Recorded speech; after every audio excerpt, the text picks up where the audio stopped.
This is the text of the hymn, All Things Bright and Beautiful. It's my belief not only is this the worst hymn in the English language, but it's also one of the shittest things ever written by anyone in any language ever. I'm going to explain why that is now, right? This is the chorus up here, which you sing once at the start of the hymn, and then a further 7 times during it. And it's my belief you don't need to do that. I think you can get the idea of what the hymn's about just from reading that through once, I think, right? So I'm going to do that now. I'm going to read it through once. I want you to see if you can understand what the hymn's saying. Look out for key words, all right? Here's how it goes. All things bright and beautiful, all creatures great and small, all things wise and wonderful, the Lord God made them all. The key word is all there. All those things have been made by God. That's what it's saying. All, it's easy to understand. You'd have to be stupid not to read that through once and it is totally crystal clear. He made them all. So given how clear that is, why is it necessary for the hymn writer to go on and give a further 19 specific examples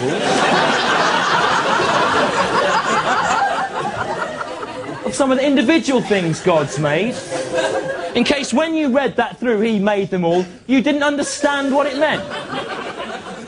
You thought it meant He's made them all, but not these ones here. They're special, they have to be individually accounted for. I don't imagine that when Cecil Frances Alexander sat down to write All Things Bright and Beautiful, that she could have envisaged that some 150 years later, a smart-ass comic would be making fun of her beautiful hymn. When I was a child and used to go to church, this was my very most favourite hymn. What, of course, I didn't know then was that it was a depiction of a world where everything had been created to fit in a niche. A world where it was not only the role of religion to remind people of God's role in creation, but it was also the duty of science to reveal the self-same thing, where the best scientists in Britain felt that it was their duty to reveal the nature of God's creation, and it is a world that Darwin's new theory would make redundant, but not before there was a battle.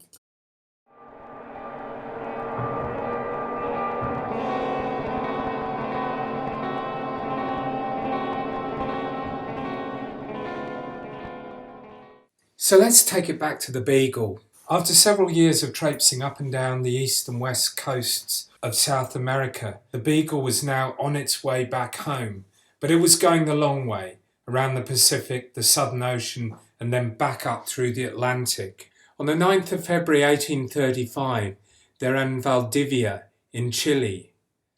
It's at this point that they sail onwards to the Galapagos Islands, where they arrive on the 15th of September 1835. And after a few productive weeks, they sail on across the Pacific to the Bay of Islands in New Zealand. They arrive there on the 21st of December and shortly leave once again for Australia. The Beagle gets to Sydney in January 1836. It's hot and dirty. Darwin is very unimpressed with the nature of convict society.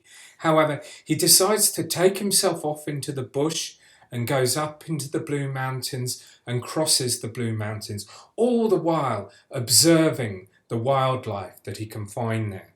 The ardent naturalist that he's become means that he's observing the strange wildlife, so very different to that which can be found in Europe. Clearly the marsupials claim his attention, mammals, but with such a different reproductive system to the species that he's been observing in other parts of the world. And he gets to musing upon these differences. I'd been lying on a sunny bank and was reflecting on the strange character of the animals of this country as compared to the rest of the world. An unbeliever, he crosses out disbeliever in his diary, in everything beyond his own reason, might exclaim, surely two distinct creators must have been at work. Their object, however, has been the same, and certainly the end. In each case, the end is complete. So here he is, musing upon the fact that the Australian wildlife would challenge the view that there was a creator who had designed the universe in all of its details. He went on, while thus thinking, I observed the conical pitfall of a lion ant. A fly fell in and immediately disappeared. Then came a large but unwary ant, his struggles to escape being very violent. The little jets of sand described by Kirby were promptly directed against him. Without doubt, this predaceous larva belongs to the same genus, but to a different species from the European one. Now, he continues, what would the disbeliever say to this? Would any two workmen ever hit on so beautiful, so simple, and yet so artificial a contrivance? It cannot be thought so. The one hand has surely worked throughout the universe. Now, this was really quite an extraordinary thing to hear from Darwin. We barely ever find these kind of expressions in his work, and yet here was a man who was steeped in the dominant way of thinking about science.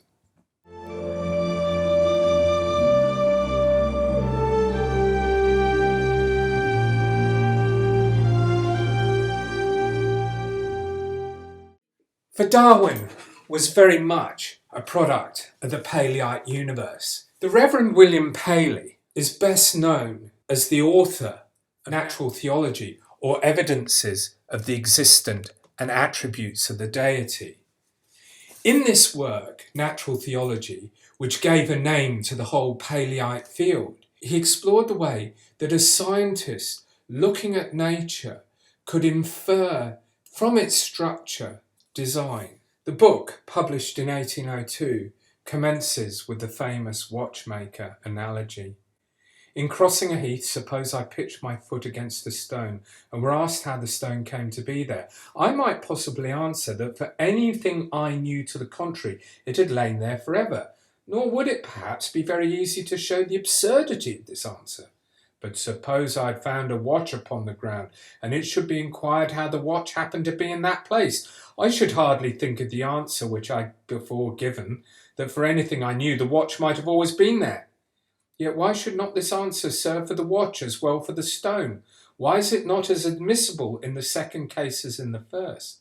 For this reason, and for no other, namely, that when we come to inspect the watch, we perceive what we could not discover in the stone, that its several parts are framed and put together for a purpose. But, Paley goes on to argue, if we're good scientists and examine nature with a forensic eye, we will be able to discern the same level of detail, the same level of design as we do in a watch.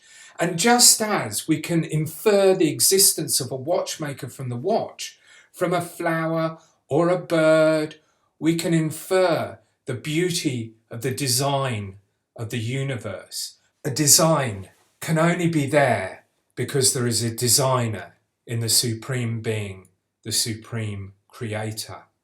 It would be very hard to underestimate the impact that Paleyite thinking, that natural theology had upon the scientific world of Britain, the world that Darwin was to grow up in. Over the course of the next 20 or 30 years, we see scientist after scientist throwing their weight behind the natural theology programme. When the 9th Earl of Bridgewater died in 1829, he decided to leave a bequest. The bequest was to be dedicated towards works of natural theology produced by some of the greatest scientific names of the day. It would cover a number of distinct areas: geology, astronomy, anatomy, to name but a few. And each of these works would examine in minute detail their chosen area and evince design from the detail. A typical version of this can be found in the work of the Reverend William Buckland, Geology and Mineralogy with reference to natural philosophy. Here he looked at the ancient age of the earth, because while these guys definitely believe in a God the Creator, they also believe in the ancient age of the earth. And this was what was examined in Buckland's work, as we can see from the front page of his treatise. And this is the world that Darwin is educated in. This is the Cambridge scene. This is where individuals like Henslow and Sedgwick teach science in such a way that it is dedicated to evincing design. Ostensibly, this was the world that Darwin would challenge once he had done with his Paleite thinking while homesick in Australia. He would betray his old mentors, enraging Sedgwick and fearing the anguish he might have caused to his beloved Henslow. But while Darwin's theory might imply the end of teleology and science and the real beginnings of a biology whose main purpose was to understand life, not to reveal the inner workings of the mind of God, this did not mean that Darwin himself wished to see the downfall of organized religion. Far from it. As we'll see in the next module, on the one hand, Darwin might have abandoned his own faith, but was quite prepared to let others keep on going about their religious business, while on the other, the church itself was facing far greater challenges, even from within its own ranks.